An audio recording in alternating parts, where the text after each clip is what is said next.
مسلم شریف کی حدیث ہے، نبی رحمت صلی اللہ علیہ وسلم نے سیدنا فاروق اعظم رضی اللہ تعالی عنہ سے کہا، اے عمر، ایک شخص ہے، اس کا نام اویس ہے اور وہ قرنی ہے، اس کے کمر پر اس کی برس کا ایک داغ ہے، پہلے بڑا تھا، اب وہ تقریباً کم ہوتے ہوتے 1 درہم جتنا رہ گیا ہے، اب وہ موجود ہے، یعنی میرے وقت میں وہ موجود ہے، لیکن میرے پاس نہیں آیا، میری زیارت نہیں کی، مجھ سے بیعت نہیں ہوا،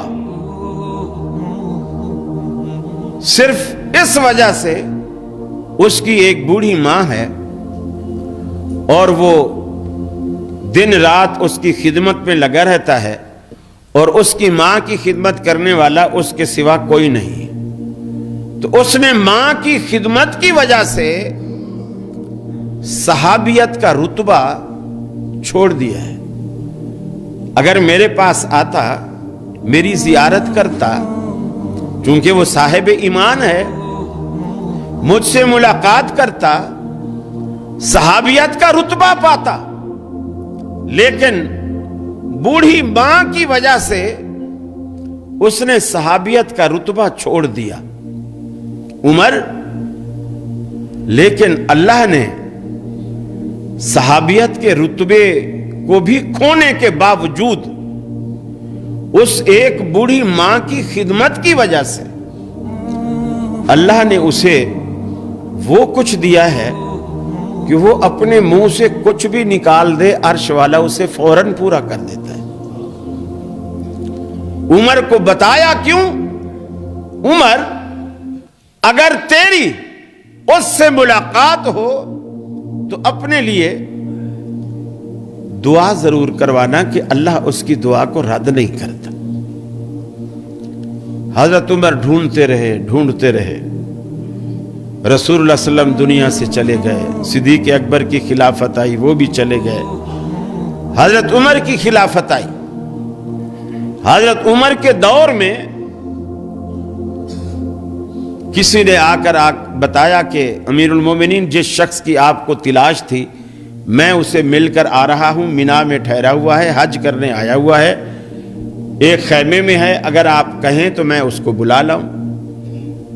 انہوں نے کہا نہیں، جس بندے کی اللہ کے ہاں اتنی او بھگت ہے کہ اس کی بات اللہ ٹالتا نہیں ہے، ہم اس کو اپنی دربار میں نہیں بلائیں گے، اس کے احترام میں خود اس کے پاس جائیں گے۔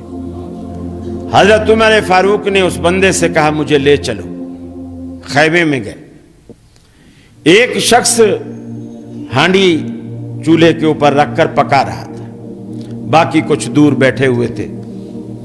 آپ نے پوچھا، ایوکم اویس، ارے تم میں اویس کون ہے؟ وہ جو ہانڈی پکا رہا تھا اس نے کہا، میرا نام اویس ہے۔ فرمائیے۔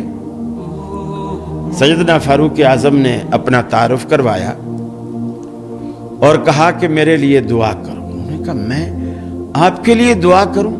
آپ صحابی رسول، خلیفۃ المسلمین، امیر المومنین، میں آپ کے لیے میں دعا کروں؟ فرمانے لگے، یہ میں نہیں کہہ رہا، میری خواہش نہیں تھی، مجھے تو پتہ بھی نہیں تھا، یہ رسول اللہ صلی اللہ علیہ وسلم نے کہا، اے عمر، اگر تجھے وہ شخص ملے تو اس سے اپنے لیے دعا ضرور کروانا، اس لیے کہ اللہ اس شخص کی دعا کو رد نہیں کرتا۔ وہ اس نے عرض کی کہ پھر فرمائیے، میں کیا دعا کروں، کیا دعا کروں آپ کے لیے؟ اسلام آباد والو، اگر ہم ہوتے نا، ہم کہتے کہ اس دفعہ میں نے 40,000 والے کئی بانڈ خریدے ہیں، تو بس یہ دعا کر دو کہ پہلا، دوسرا، تیسرا سارے انعام میرے ہی نکلے ہیں۔ لیکن آپ جانتے ہیں سیدنا فاروق اعظم نے کیا دعا کی؟ فرمایا کہ میرے لیے یہ دعا کرو کہ اللہ عمر کے گناہوں کو معاف کر دے۔ حالانکہ جس کے دامن میں کوئی جھول نہیں، کوئی داغ نہیں، یہ محض اللہ کے ڈر کی وجہ سے